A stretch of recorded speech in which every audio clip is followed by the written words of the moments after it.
Bonjour, bonsoir, j'espère que vous allez bien, que tout se passe bien pour vous. Alors aujourd'hui, je pense que je vais faire un audio assez court sur Didi. Alors, non, même dire ça, c'est mentir. C'est pas sur la personne Didi, la personne ne m'intéresse pas, mais plutôt ce qu'incarne Didi. Didi, Puff Daddy, P. Diddy, ou Love, comme on l'appelle aujourd'hui. Bon, bref, il a eu tout un tas de pseudonymes. Et son vrai prénom, c'est Sin Combs, je crois, ou Sean Combs. Alors, j'ai eu l'envie de m'exprimer sur le sujet parce que Didi, c'est une icône. C'est une icône pour beaucoup. Bon, aujourd'hui, tout le monde lui jette des cailloux, mais pour ceux qui ont baigné un peu dans la sphère hip-hop, notamment moi, voilà, c'est un grand nom. C'est un grand nom dans la sphère hip-hop, dans la culture hip-hop. Et plus largement, hein, je pense qu'il a même dépassé cette sphère-là. Dans la sphère aussi afro, il incarne parfaitement, enfin du moins il l'incarnait, parce qu'aujourd'hui son image s'est terriblement dégradée, elle est totalement détruite, mais il incarnait vraiment la réussite ultime chez beaucoup de Noirs. Vous voyez, le mal alpha, ce genre d'expression ridicule, mais bon, qu'on entend un peu partout, ce mal alpha, cet homme puissant et noir, vous voyez, puissant car il pèse le milliard. Enfin, je crois qu'il était pas loin du milliard où il les touchait, je ne sais pas trop, mais en tout cas, bon, c'est une personne qui était, enfin, qui est toujours excessivement riche. Donc, riche, connu, ayant produit les plus grandes stars de la scène hip-hop comme Notorious Big, Maze, Shine, bon, bref, tout Bad Boy Records, avec énormément de collaborations, bon, voilà. Donc, connu, ultra riche, donc beaucoup de pouvoir, le mal alpha, noir, la référence ultime de beaucoup de personnes, quoi. Alors je sais d'avance que certaines personnes rétorqueront oui, c'est pas la référence de beaucoup, c'est la référence de certaines personnes. Moi Didi, je ne l'ai personnellement jamais apprécié. Je ne parle pas de la personne, encore une fois, de Puff Daddy, je parle de ce qu'il incarne. Je veux dire par là que oui, effectivement, il y a pas mal de personnes qui n'aimaient pas Didi bien avant les scandales, hein. Bien avant le scandale Didi, l'affaire Didi. Bah, il y a beaucoup de personnes qui ne l'aimaient pas déjà parce que bon, c'est vrai qu'il est difficile d'avoir de l'empathie pour ce genre de personnage. Moi, personnellement, il m'a toujours agacé. Je trouve que c'est physique. Je crois qu'il y a quelque chose, il dégage quelque chose de. Il est difficile d'avoir de l'empathie pour ce genre de gars. Difficile, il a une sorte d'arrogance. Il gesticule un peu partout. Je sais pas, un regard un peu niais, un peu con. Bon, je vais dire, bon, c'est ce qui caractérise pas mal de Noirs américains aliénés et exposés et starifiés, malheureusement. Ça regarde que moi, hein, mais je vous le dis. Je les ai toujours vus comme ça, c'est trop méprisant. Pas tous, bien entendu. Mais bon, voilà, oui, effectivement, il peut agacer certaines personnes. Mais euh, beaucoup de personnes auraient aimé avoir le même statut, ouais, le même standing, le même mode de vie. Je parle pas de ces extravagances sexuelles, tout ça. Je parle pas de tout ça. Mais voilà, de cette vie, voilà, à 1000 à l'heure où on a tout. Vous voyez, on a tout matériellement, je parle. Et surtout avec un logiciel très hédoniste, c'est-à-dire le plaisir pour le plaisir, une sorte de vie de porc, quoi, de jouisseur infini. Beaucoup de personnes auraient aimé avoir ce train de vie. Peut-être avec une apparence un peu plus lisse, un peu plus conventionnelle, un peu plus voilà, gentille, mais le même mode de vie, des P. bis, ou des Didi à leur manière. Vous voyez ce que je veux dire? Donc encore une fois, je ne m'arrête pas sur la personne P. mais plutôt sur ce que ce personnage, ou plutôt cette personnalité incarne. Alors, qu'on s'entende bien, je ne critique absolument pas les gens qui ont de l'argent ou les gens qui désirent avoir de l'argent ou l'argent en tant que tel. Pas du tout. Si vous faites de l'argent, si vous avez de l'argent, c'est très très bien. Ce que je critique, c'est plutôt le paradigme mammonique. C'est se soumettre au dieu argent. Vous voyez, ce que je critique, c'est lorsque l'argent devient le leitmotiv d'une vie. Car ayant pour unique but de s'élever socialement, économiquement, matériellement, au détriment euh, de l'intérieur, c'est-à-dire de s'élever spirituellement, intellectuellement, tout ce que vous voulez, peut desservir l'être humain considérablement. Et l'affaire P. Diddy est l'expression la plus claire de cet échec. Vous voyez? C'est un homme qui s'est fait leurrer toute sa vie par le pouvoir, par l'argent, au détriment très certainement de l'élévation spirituelle, voire même des choses essentielles de la vie, et qui a fini par se perdre dans des extravagances inimaginables, et qui chute aujourd'hui aux yeux de tous.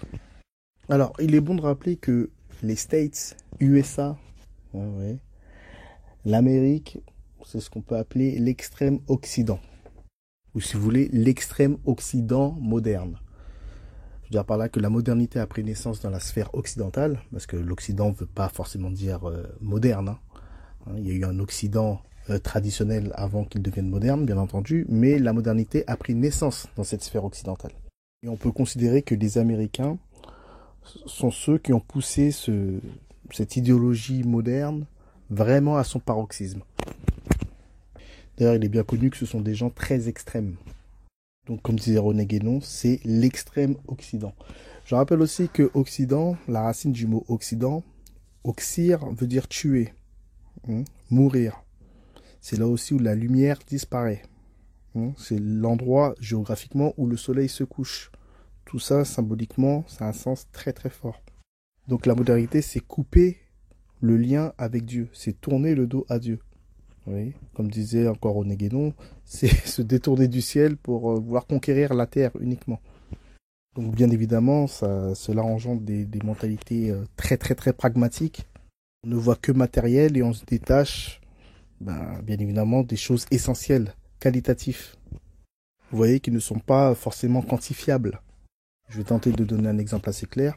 Dans le système moderne capitaliste, c'est la détention de biens qui détermine votre statut, votre niveau social, votre poids dans la société.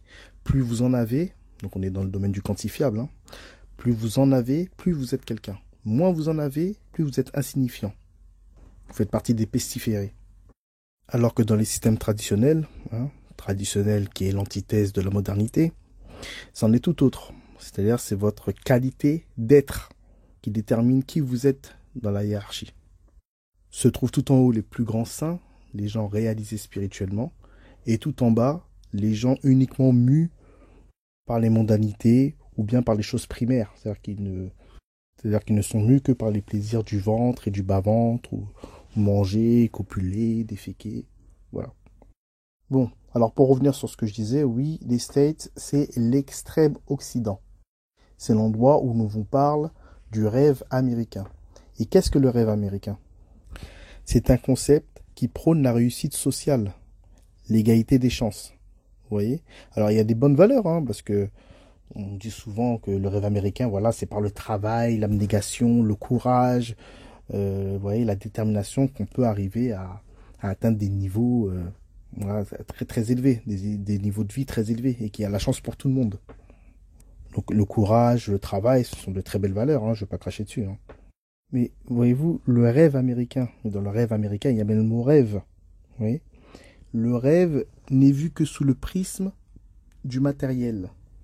Il veut dire par là que le bonheur ne peut être que matériel, et que par le niveau social, la manne financière.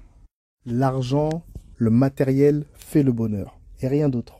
Et puis je rappelle que le bonheur, vous voyez tous ces mots, le bonheur, la tristesse, tout ça c'est éphémère, c'est très changeant. D'un point de vue traditionnel, on parle plutôt de paix.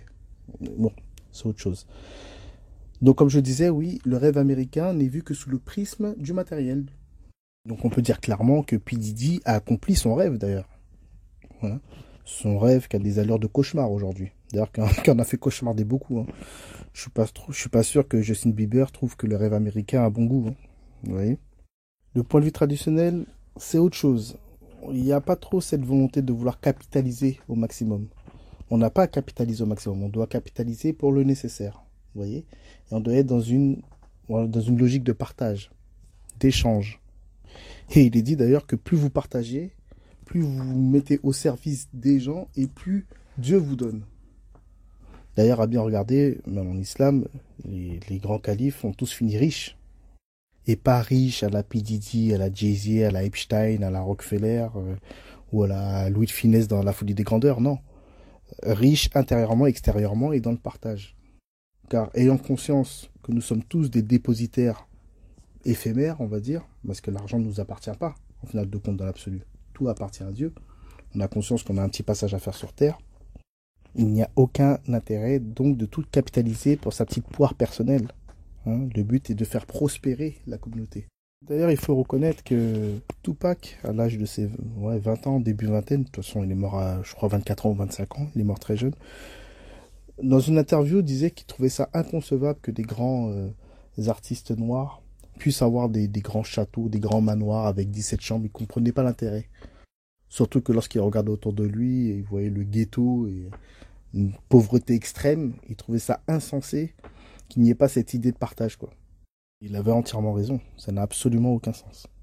Donc, la modernité, c'est de l'aliénation. Car étant, nous autres, êtres humains, des êtres spirituels, nous sommes esprits avant toute chose, le fait de se détourner de Dieu nous aliène terriblement. Aliénation, encore une fois, vient de la racine alien qui veut dire étranger. Donc nous devenons étrangers à nous-mêmes. Donc le rêve américain peut être dangereux d'une certaine manière. Il y a une petite dimension un peu fallacieuse.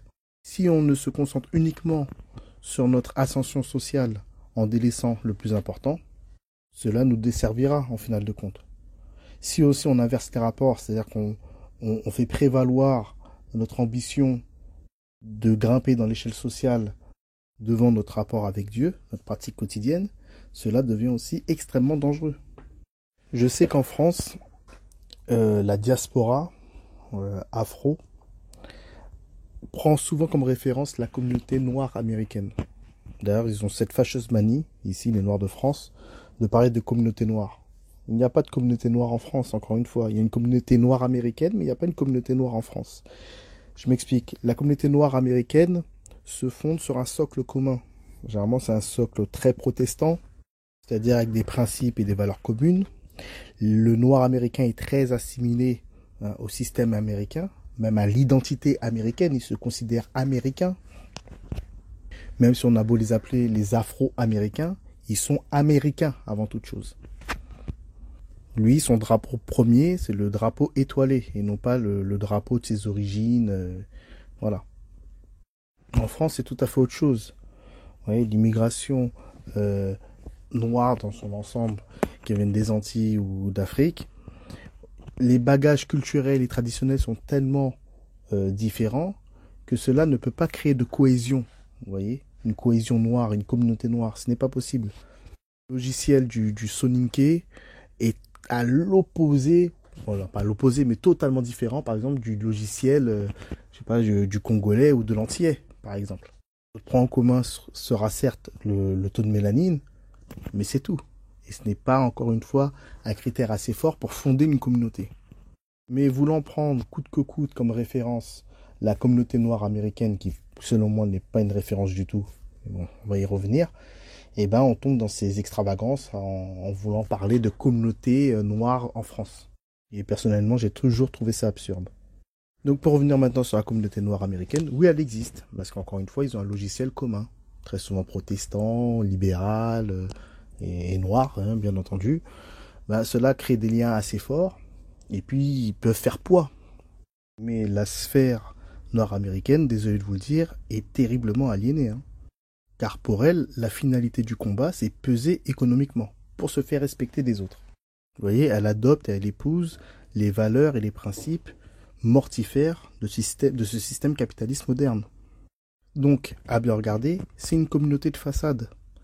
Car vouloir peser uniquement économiquement, ou du moins faire prévaloir la puissance économique sur le reste, c'est-à-dire sur les valeurs spirituelles et morales, hein, qu'est-ce qu'une famille, le rôle du père, de la mère, des enfants, les principes de vie, le partage, ne pas tomber dans l'ultra-consommation, savoir se tenir, ne pas tomber dans la vulgarité, se contenter de ce qui est nécessaire, essentiel, le rapport avec Dieu, servir les autres, assumer ses responsabilités, etc., etc.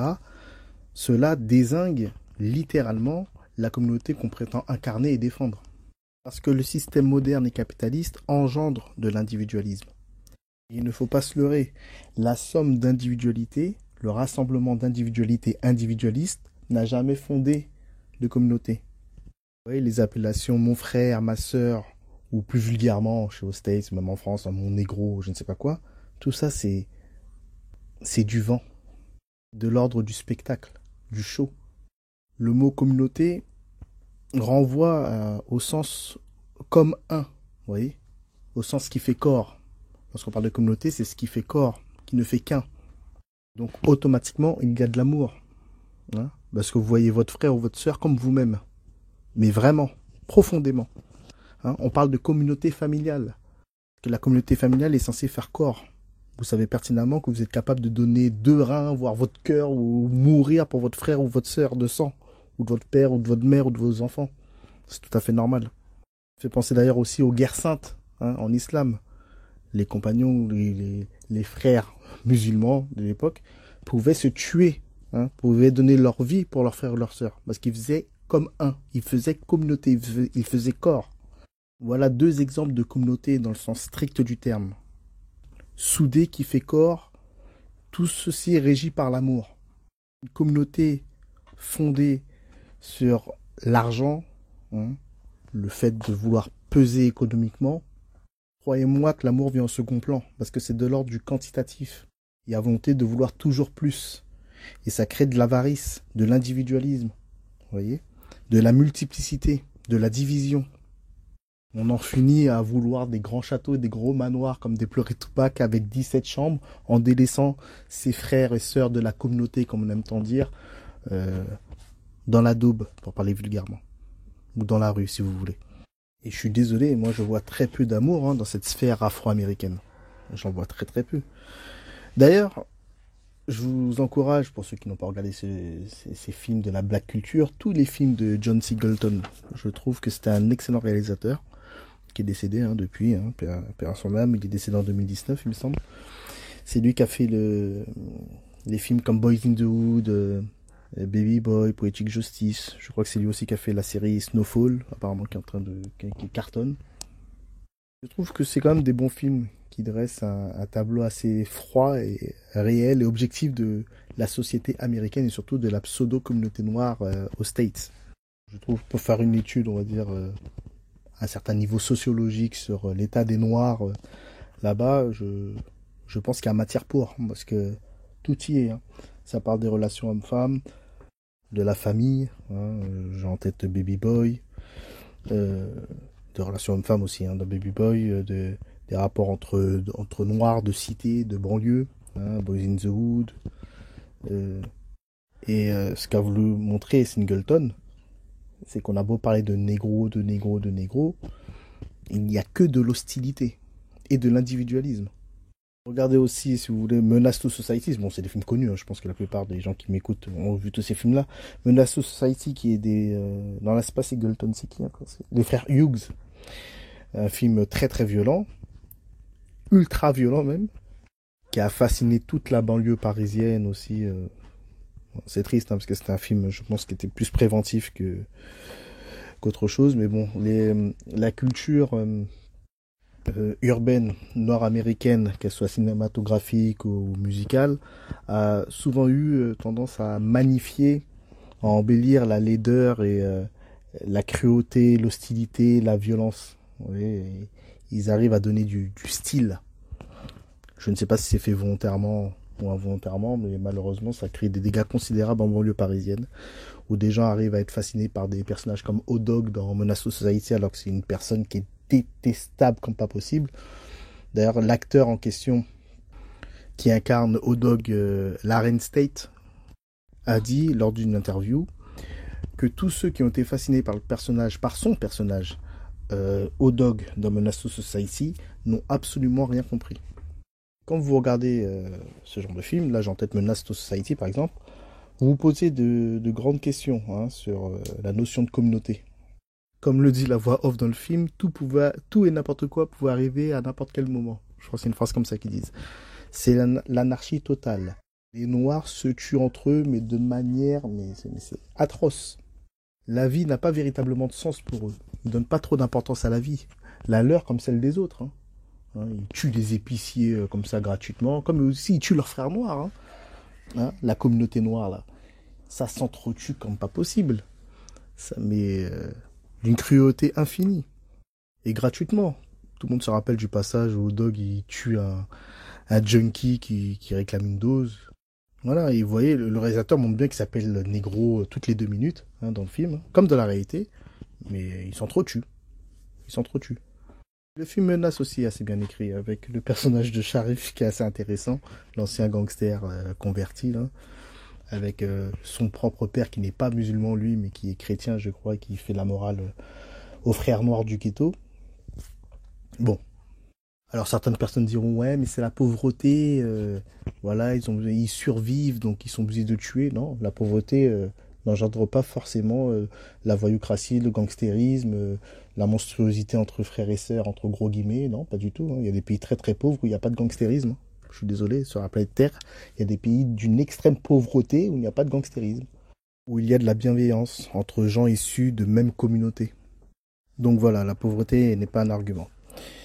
Mais toujours est-il que le noir aliéné euh, aux States, en bas de l'échelle sociale, qui est tout en bas, cherche la respectabilité. Bon, c'est tout à fait normal. Et pour lui, la respectabilité ne peut passer uniquement que sur la détention de biens. Étant donné qu'il en est dépourvu, lui cherche, il arrive à acquérir la respectabilité par sa capacité de nuisance. Voilà. Il fait peur, il est hostile, il est cruel, il est craint, donc il est respecté. Voilà l'équation. Et c'est exactement la même chose en France, hein, je veux dire. C'est exactement pareil. Mais c'est un leurre d'aller dans cette direction. Il faut se défaire de certains codes, hein, pour ne pas dire de ces chaînes, et emprunter une voie, bien qu'à contre-courant du système, mais qui, in fine, nous permettra d'obtenir le salut, ou la délivrance. Alors pour revenir sur Didi, hein, avant de conclure l'audio, Didi, comme je le disais un peu plus haut, lui incarnait le noir épanoui dans ce grand rêve américain. Hein. Un rêve américain qui faisait cauchemarder les autres. Hein. Il en a fait cauchemarder pas mal hein, dans son rêve américain. Hein, parce que noir, qui pèse, communauté noire, mais il a fait du mal hein, aux gens de sa communauté. Et pas que d'ailleurs. Mais lui, se voyant tout en haut, en côtoyant les plus grands de ce monde, entre gros guillemets, c'est-à-dire les plus riches, à un moment donné, lorsqu'on a autant de pouvoir, qu'on a tous les plaisirs terrestres, mondains, et on se prend pour Dieu à un moment donné. Et étant donné que c'est une vie qui est régie uniquement que par la multiplicité, hein, cette volonté d'acquérir du bien, d'en vouloir toujours plus, dans l'ultra, méga, giga, tout ce que vous voulez consommation, et à un moment donné, on veut transgresser les plaisirs. Hein, parce qu'il sera jamais en paix, il sera jamais satisfait. Il ne se contente pas, lui, de ce qui est nécessaire, de l'essentiel, non. Parce que l'essentiel et le nécessaire, il l'a mis de côté. Lui, s'est concentré que sur la multiplicité, le gain, l'argent, le matériel, la jouissance. Et bien après, on se perd. Donc, comme je disais, on transgresse les plaisirs. Il a pu attraper les femmes les plus convoitées de la planète, hein, les Jennifer Lopez ou des Cassie, de très belles femmes. Ouais, il a ça, puis après il lui en faut plus. Après, il s'est dit des hommes, après des enfants, et puis après, voilà, et puis après c'est des orgies où il y a 500 personnes, et on se perd, on se croit tout permis, parce que je pense qu'il avait des liens voilà, avec la haute magistrature, avec des politiques, avec voilà, des grandes personnes du showbiz. Il pouvait tout faire, impunément. Donc se prenant pour Dieu, il peut enlever la vie des gens. Hein. Il donne la vie, il enlève la vie, quoi. Étant donné qu'il est dans un système où c'est l'argent roi, et qu'il a l'argent roi, mais en pagaille, et à coup de billet, il obtient ce qu'il veut. Bon, tout ça pour dire que c'est quelqu'un qui a littéralement raté sa vie. Là où certaines personnes voient quelqu'un, oh là là, qui est tout en haut, il a plein d'argent, il a ce qu'il veut, il a raté sa vie. La petite personne dans son HLM ou je ne sais où, en France, voilà, qui a son petit boulot, sa petite copine ou sa femme, a clairement une meilleure vie que P. Diddy. A une vie de meilleure qualité que Puff Daddy. Et quand je dis Puff Daddy, je parle des P. Diddy en général, hein, des gens qui incarnent un peu ce mode de vie, c'est-à-dire cette vie très agitée, dans la dispersion, vous voyez, qui va à 1000 à l'heure, dans cette ultra-consommation effrénée qui est à en vomir d'ailleurs. En bref, une vie beaucoup plus quantitative que qualitative. Je ne pense que ce n'est vraiment pas la direction à prendre. Et encore une fois, je ne critique pas la vie de riche. On peut avoir une vie de riche, mais avoir une vie décente, une vie saine, avec de l'argent qu'on utilise à bon escient, hein, en faisant prévaloir l'essentiel sur le quantitatif. Bon, voilà, je ne vais pas me répéter encore une fois. Alors, pour conclure l'audio, on va essayer de faire preuve d'humilité. Il faut garder à l'esprit que nous tous, êtres humains, nous avons en potentialité toute cette monstruosité que P. Diddy a pu extérioriser durant ces 30 années. Je m'explique.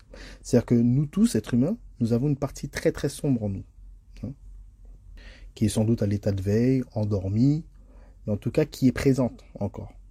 Si P. Diddy a extériorisé toutes ces tendances, toute cette pulsion ténébreuse en lui, si ça a pu s'extérioriser, c'est qu'il n'était pas maître de son âme. Il s'est fait littéralement submerger par toutes ces mauvaises tendances, ces mauvaises pulsions, et a pris le dessus sur son être. Ça en est devenu un être diabolique. Je suis désolé.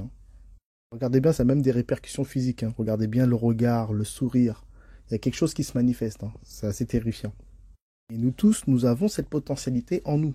C'est juste qu'elle n'est pas actualisée. Elle est soit à l'état de veille, soit dans un sommeil profond, mais elle est bien présente. L'élévation spirituelle qui passe par une voie initiatique permet justement de brûler toute cette mauvaise tendance qu'on a en nous. De vider le verre, comme on dit. Vider notre être de toutes les pulsions, les mauvaises tendances sataniques. Tout vider pour ensuite recueillir la nourriture divine, la lumière divine.